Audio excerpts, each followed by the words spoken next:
From Dragon 360, this is Digital Banter, a podcast focused on modern marketing tactics and driving real business results.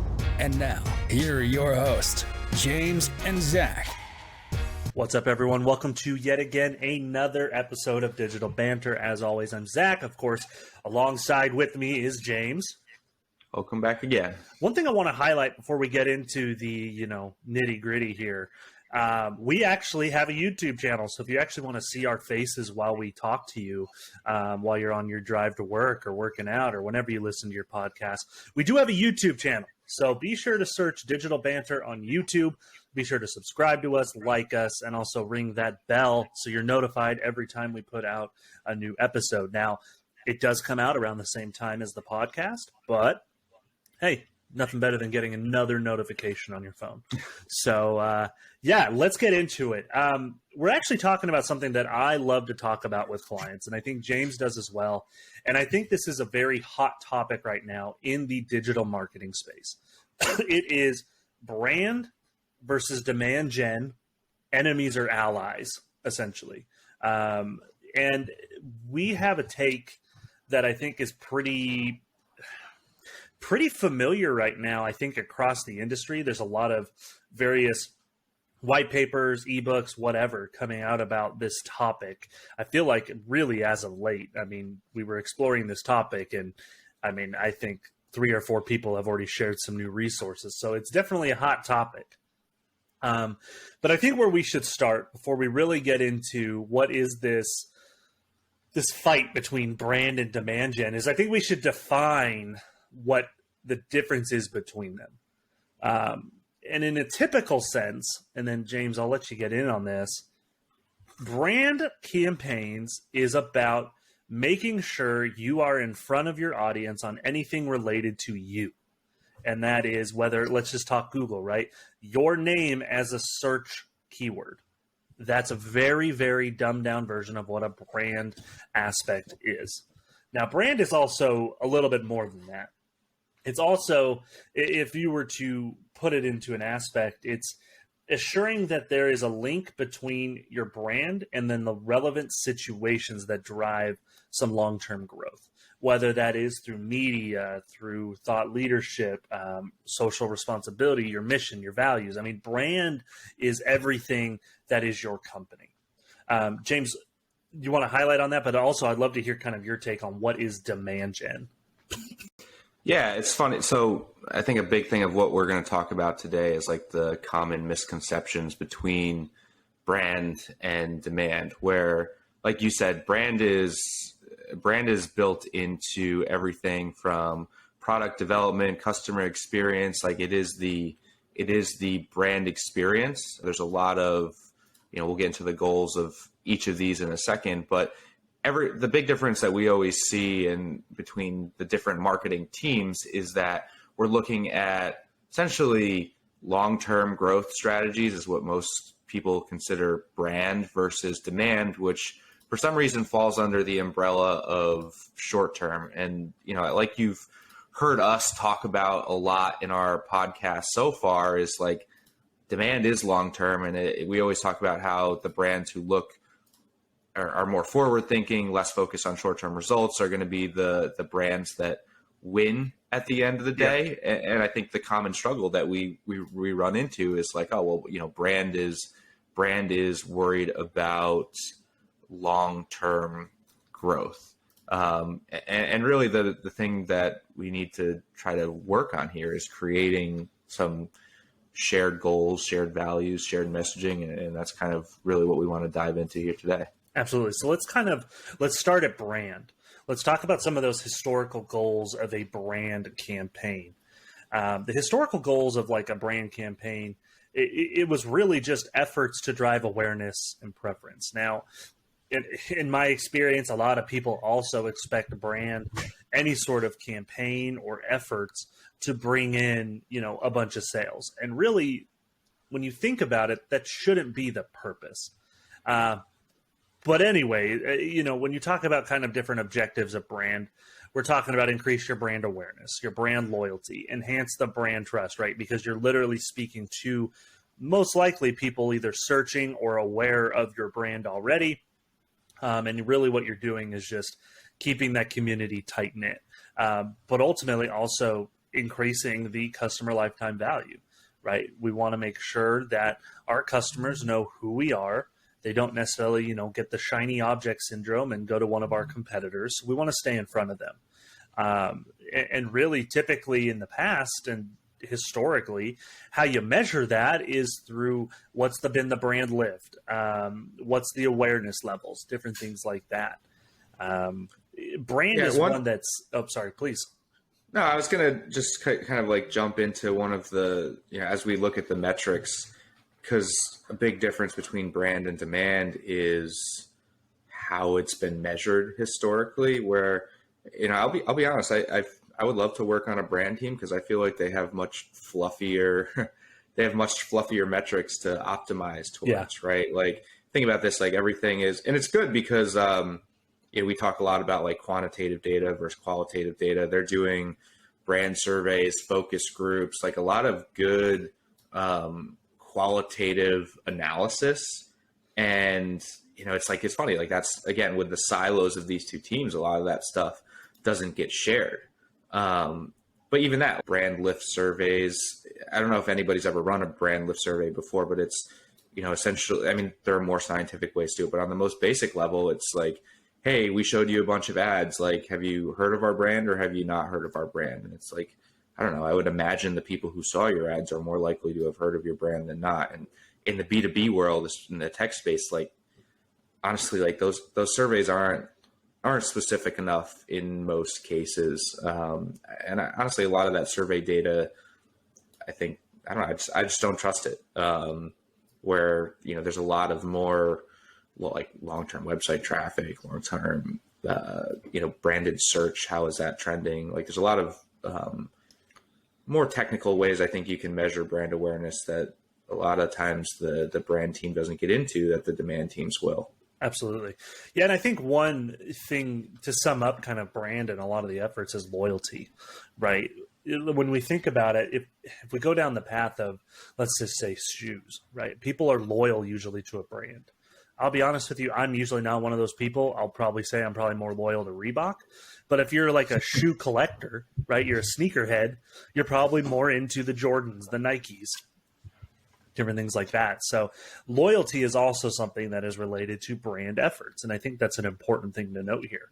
And, we were talking with our Andy, who's been on the podcast a couple times, and he said, I don't know if a lot of people view, customer lifetime value as an actual metric, but they should, which is why we kind of brought that up. So you might be sitting here listening, being like, well, we don't look at that metric as part of brand. Well, based on our CEO, you should. And customer lifetime value is huge. Like I was talking about before, brand is related to the entire product experience where, yep. It is more than just marketing. I guess we could put it that way. And this is where I think like a lot of software companies like really do understand and get this. We've talked about like resource materials, stuff like that, and like kind of how that can aid with customer lifetime value. But creating a good customer experience is what drives referrals and retention. Like those are the two things that marketing doesn't drive referrals and retention. Like a good product does, a good product experience, yep. Good customer service, like all of those activities are part of brand. And that's like kind of what makes a brand a brand. Brand isn't just about like making people aware of Oreos. Like it's not the goal. Absolutely. No, I completely agree with you. Now, on the other side of that coin, or at least somewhat on the other side of that coin, is demand gen, right? And a lot of the historical gold behind demand gen, wow, that's a tough word, is to really let's get new customers and let's increase our sales, right? At the end of it, right? Increase our revenue. And a lot of the time, that's really how it's measured, is how many net new clients or customers do we have? What's our revenue growth? And are we seeing, rising trend? And that's a lot of the time what it comes down to. But demand gen is also there's a lot more to it than just who's new, what they buy for how much. A lot of it comes down to as well. There's a couple objectives, I should say. There's problem awareness, decision to act, and then you capture the demand. Demand gen is not just one thing. It's not just a linear item. Kind of like brand isn't necessarily linear, but brand is really one purpose. Where demand gen goes down this path of there's so much to it. And we talk about demand gen a lot on this podcast. And in fact, I think it's really the driving factor behind everything we talk about at the end of the day. But that's because demand gen has so much to it. James, you said this before. One of the biggest things about demand gen is you got to educate. And I'm stealing that from one of our social clips. Again, make sure you follow us on all of our social channels. But it's true. Education is key, and demand gen is all about spreading awareness of the problems that you solve, but letting the end user realize potentially that they have this problem they didn't know they had before, and or that there's a solution to a problem that they didn't even know existed. And that's kind of where this journey starts. Yeah, I mean, so again, jumping into like a key difference between, like we talk both in demand gen, and I say demand gen because I'm not including demand capture activities in this, but the difference between creating brand awareness and generating demand, they do have like a common goal of creating awareness. The way that they go about it is a little bit different. And I was actually reading a LinkedIn article yesterday when kind of prepping for this meeting, and the big thing that they talked about is like how awareness is positioned. And the big thing that they talk about is on the demand gen side is you are focused more on awareness, but it's like starting with problem awareness, kind of moving on to, okay, customers aware of the problem, now position yourself as the solution to that problem. Where brand marketers are more so focused on fame. And I think that really comes from the D2C side, where, you know, you have celebrity endorsements, you have PR, like you're just trying, you know, the goal is to get in front of as many eyeballs as possible. The mentality of any press is good press. Like those are things that wouldn't necessarily happen on the demand gen side of things, because it is much more narrowly targeted versus broadly targeted. And we'll get into that a little bit later too. But it's funny, like there is a shared goal of awareness, but the way that it's positioned is just different. Absolutely. I think bringing up the fame aspect is spot on, right? If you were to run a brand awareness campaign versus a demand gen campaign, right? Odds are an influencer campaign is probably going to be a part of branding and less about demand gen, because you really want to focus on the celebrity, right? But we've talked about this before. We've brought it up in multiple facets that everything is driven by a quick win or long-term growth. And at the end of the day, honestly, the goals are the same if you were to really drive it down. But demand gen is about the long-term, where you can look at brand as more of a short-term not necessarily a quick win, but a short-term aspect. What it comes down to, but it comes down to, balancing the act, because you can't have short-term growth only. You also have to be looking down the road for long-term growth. Go ahead, James. Sorry. No, I think what you just said there is spot on. Like, yeah, there are quick wins that you can do on the demand side. Like we've done we had a lot of conversations around demand capture activities.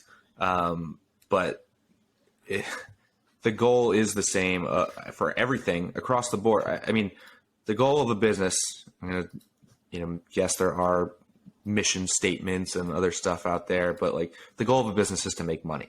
The goal of brand awareness campaigns is to drive revenue long term. The goal of demand gen is to drive revenue. The goal of demand capture is to drive revenue. The goal of creating a product that you can sell is to drive revenue.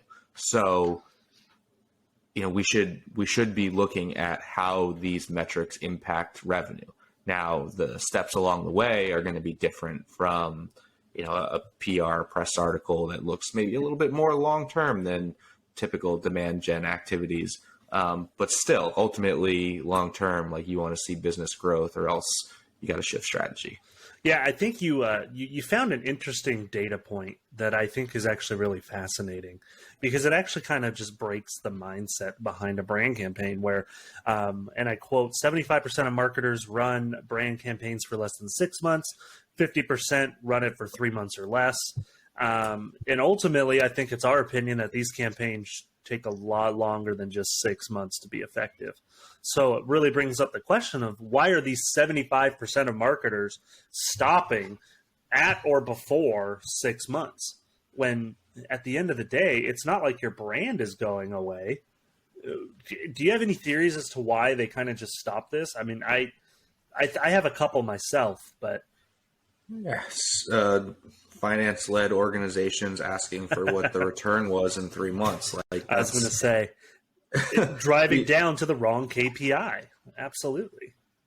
Yeah, I mean, it's not even the wrong KPI. Like, I think revenue is a good KPI to look at if you have brand initiatives, brand messages. It comes back to, if you're doing things right, nobody's going to ask about attribution. Nobody's going to challenge your budget. Like, if the business is not hitting their targets, then then you get into these conversations of justification, and it's hard because I say that like if you're doing a good job, you're not going to have to justify your work, and that's not the case, because hey, if the business is growing at 7x a year, some ridiculous numbers, like, the investors in that company are going to say, like, hey, we want to bring it up to 10x, and then typically works its way into unrealistic targets.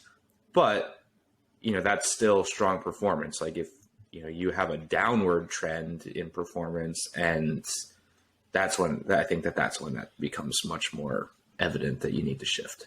Fair enough. Yeah, no, I think at the end of the day, it comes down to, like you were just saying, what was the campaign that led to the sale? And that's the most important in those organizations. So brand, of course, odds are, unless it's doing some sort of cleanup, is not going to be bringing in the biggest dollar revenue.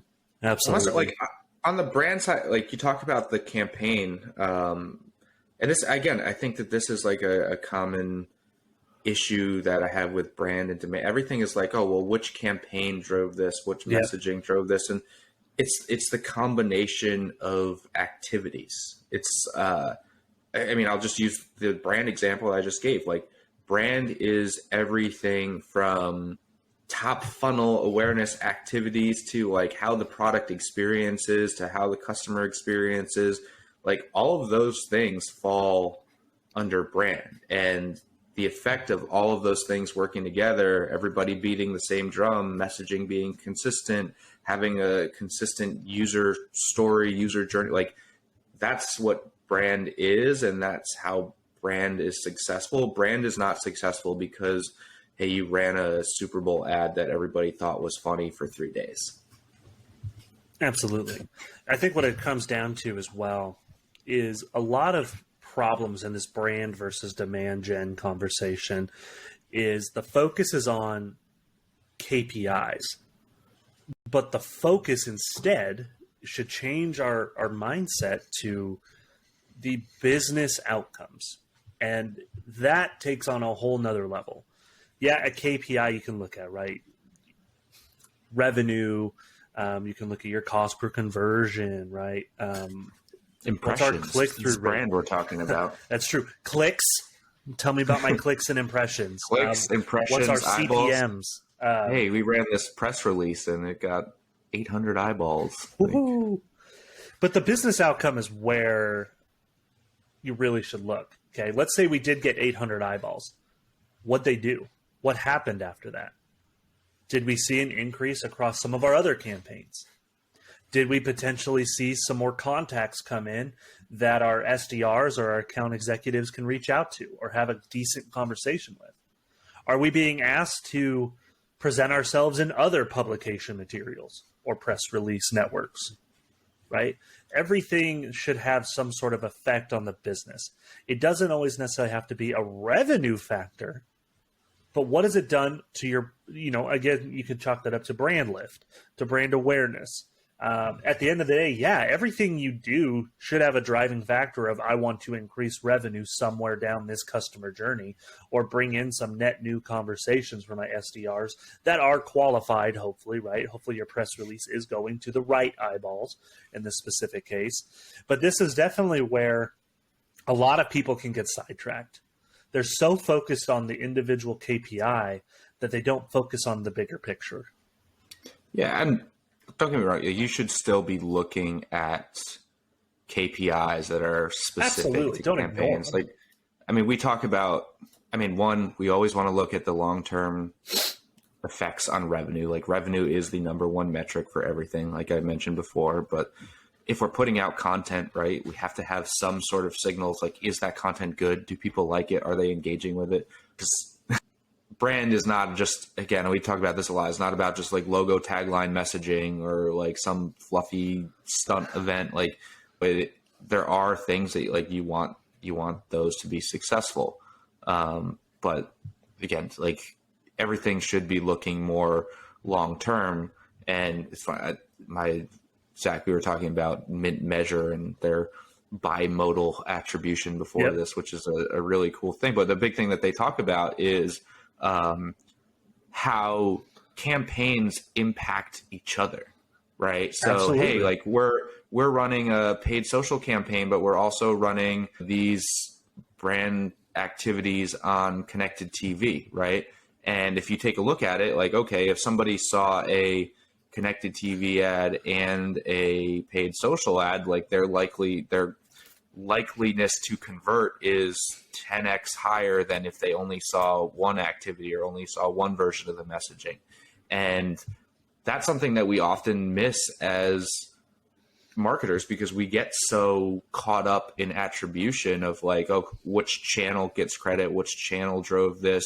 And when I say channel could mean anything from like a large brand event to a PR article to, I was listening to somebody's podcast and they were saying, oh, hey, like every time that they do a round of funding, like their website traffic quadruples or something, right? Yeah. Which is like a great brand initiative, but and their investors get all excited because their site traffic went up 10x, but it's only like a temporary thing. People trying to figure out who the heck you are and why'd you just get $5 billion. Yeah, but then they see that and it's like, okay, well, they're not buyers right then. They're interested. They might not even be in the role. They might be in a future role. So like, there's like a lot of value in that type of press, but it's a long-term value that isn't like, hey, again, I don't know how, like I've seen some clients think that like, oh, website traffic and revenue should scale like with each other, like completely ignoring like quality or where that traffic came from. And those are the things that we got to get away from. Absolutely. It's funny that you mentioned that because a lot of what I should say, let me think here how I want to put this. How a lot of people look at brand is we got to go broad, right? Use the analogy in marketing of I'm going to cast a wide net and hope I bring in a shit ton of random fish, right? Let's just get our name out there. Let's get those impressions, right? Those website visits that will make the C-suite or the investors super happy, right? The stakeholders. Yep. Where demand gen, or to be very honest, even some aspects of just looking at demand capture to that granular level, it's looked at, hey, we're going to cast a single line out and we're trying to catch only bass, right? We want this specific fish because that is what's going to bring us money, not necessarily all these little fish that frankly is just not worth anything, right? And so we need to get past the idea that that is the only way to go about it. Now, narrow targeting is good, right? At the end of the day, being niche, finding your exact audience is going to ultimately, should bring in your higher quality leads that are probably more ready to buy now or within the next, let's just even say a couple months or weeks, however you want to put that, whatever is good for your organization, right?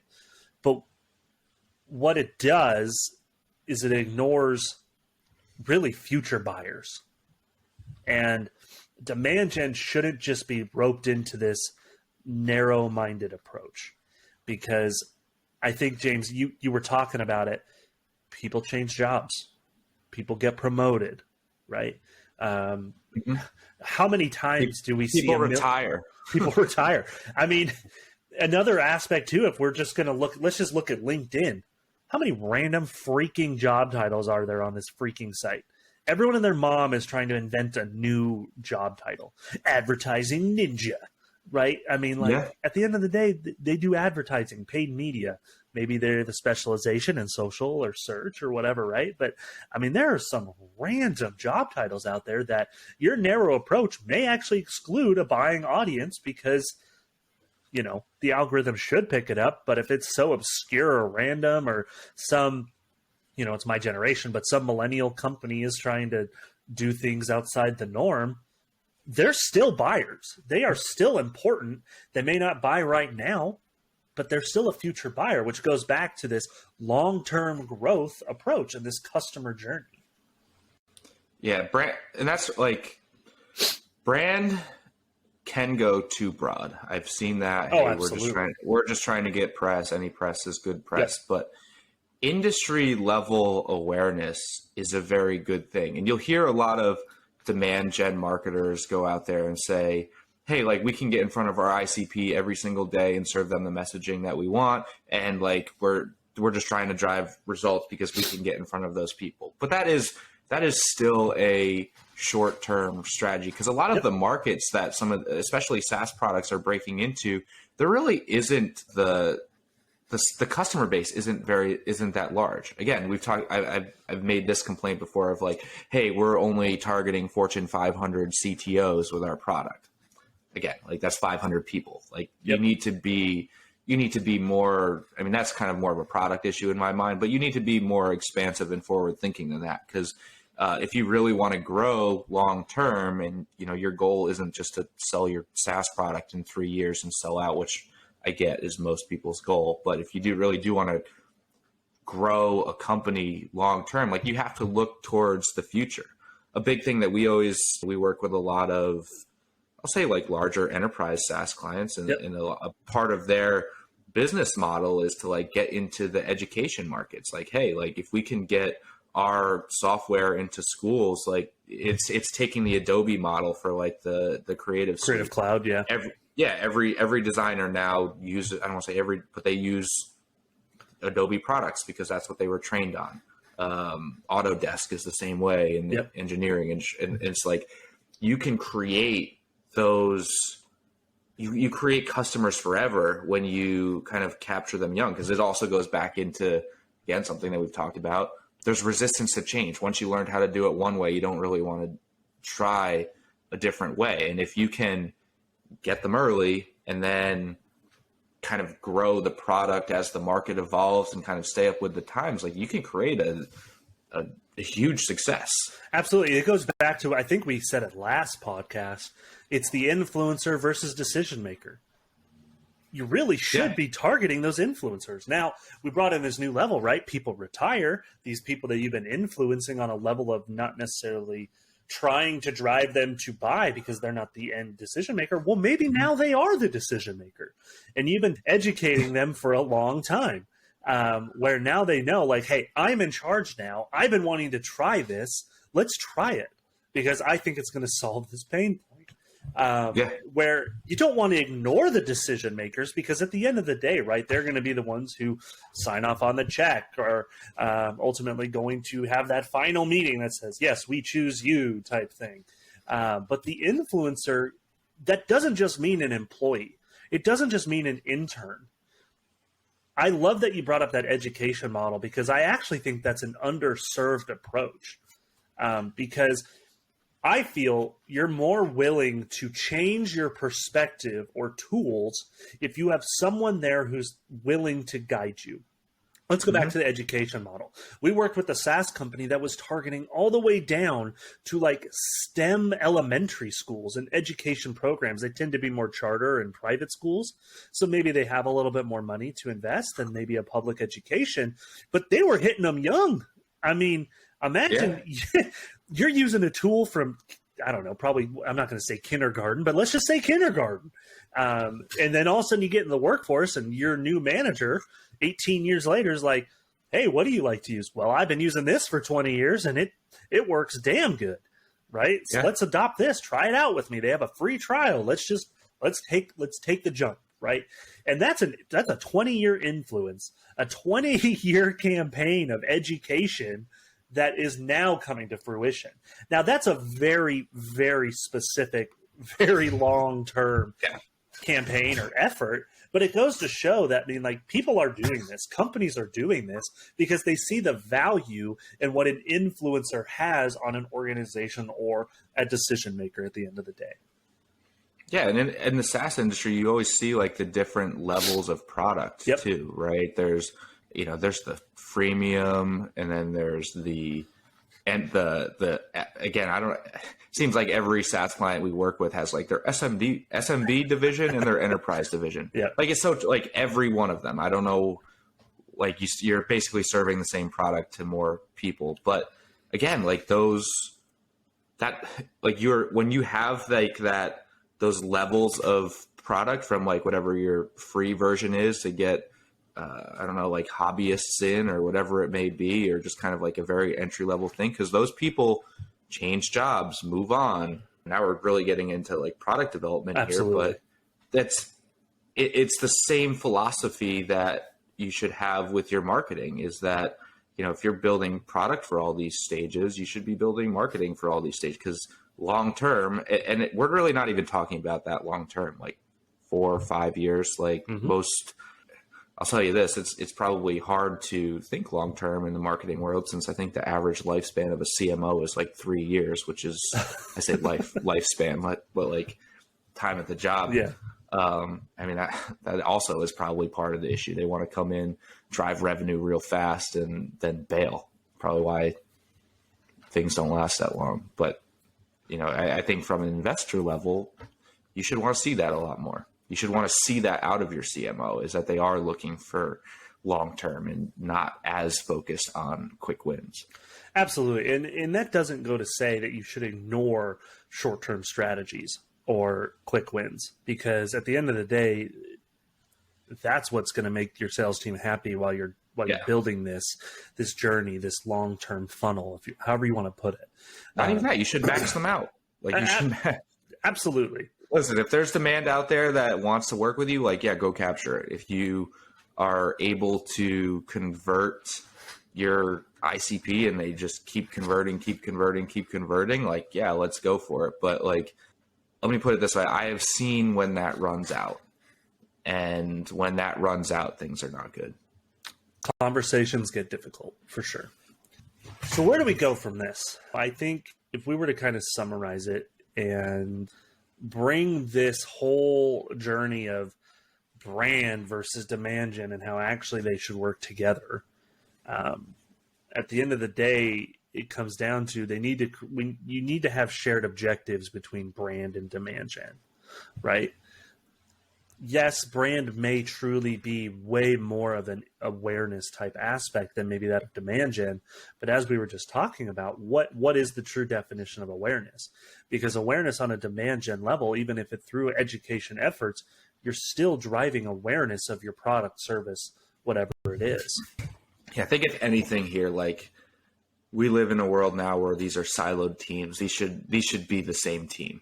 Creating demand and driving awareness are all part of the same circle. Like I talked about before, like, brand does a lot of awesome stuff when it comes to consumer studies, lift studies, and that's all stuff that should influence messaging across brand, demand capture, becoming customer centric rather than, and I think that this is another, like, I think demand teams are more customer centric than brand teams. Brand teams care about that fame, they care about themselves, and brand teams are customer centric because they need people to buy.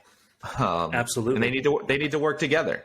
Yeah, we kind of mentioned this already, but really what it drives down to, everything that you put out there should work together with everything else. It really should be a cohesive environment, a cohesive marketing campaign, journey, efforts, whatever you want to call it, everything should work together in some fashion or connect back to each other in some fashion. Yeah. So the next one, as far as what this should look like, I think a big thing with both teams is moving away from being funnel driven to customer journey driven. Yep. Because again, it comes to, oh, well, brand is more top of funnel than demand. And that's not true. Everybody should be focused on the same customer journey. Sometimes that customer journey starts a little bit earlier. Sometimes it starts a little bit later. And you should be creating content and creating messaging for all stages of the customer journey that relate to those customers in those stages. And I think that, instead of trying to force people through a funnel, because again, somebody could jump to, an education program, or somebody could open up a engineering firm right as they get out of college because their dad was an engineer for however long, and they're ready to take over the business, right? That's a completely different user scenario than somebody who's going into one of the top 5 largest engineering firms and is an entry level data entry person.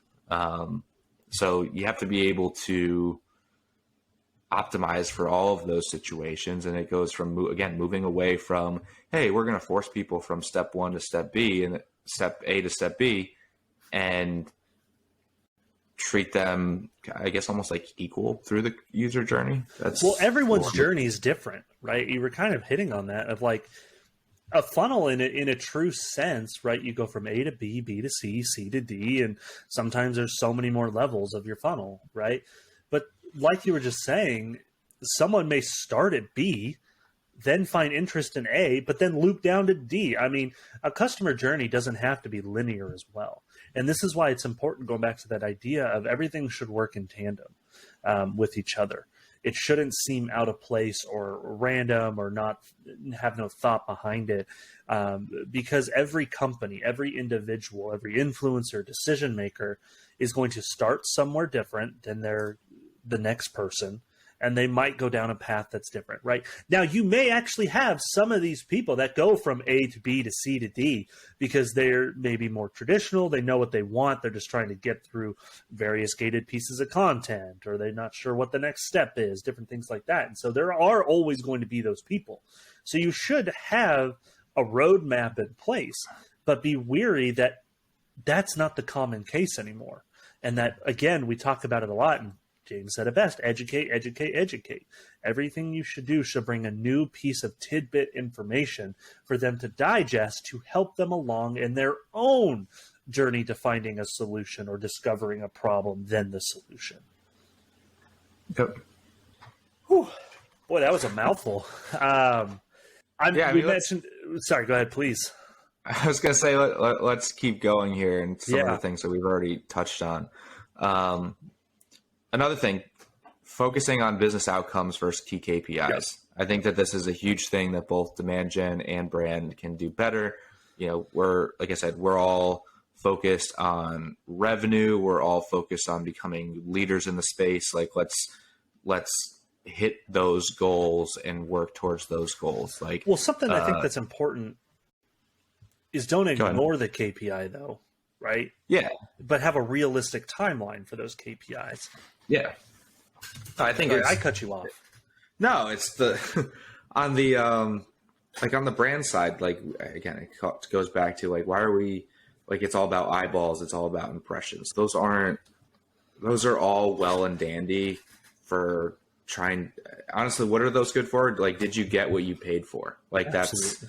That's what you get for it. Because in the paid media space, if you're running a TV ad, the more money you pay, the more eyeballs you're going to get. That's how it works. Prices are pretty much the same for every industry. In those KPIs are just basically making sure that you're not getting screwed by whatever partner you're using. Absolutely. Other than that, you're going to get what you paid for. It should be more focused around, are we getting in front of the right people? Do they like our content? Do they like our messaging? Those are the things that are going to lead you more so in the right direction. Absolutely. What are the conversations that people are having after they saw this content article, newswire release, whatever it is, right? Yeah. But this goes back to as well what we were talking about earlier, moving from a product-centered approach to a customer-centered approach. And I think that's one of the bigger ones that we've talked about, because a lot of times, and we talked about the different types of organization-led teams, and James, I believe it was your favorite are the product-led teams, right? Well, the focus a lot of the time is on the product. Makes sense. Where I know we work with some product-centered teams. They're fantastic to work with, but our conversations are about, okay, this is the product, but let's talk about the person behind it, right? Who's going to be using this? Who are we trying to influence? What is this person doing outside of this is their specific job title, right? Everything it's moving this mindset to being customer focused. Being customer focused just helps everybody. It helps product teams, it helps marketing teams, it helps brand teams, because you are focused on who is actually going to be the user, buyer of your product. Like I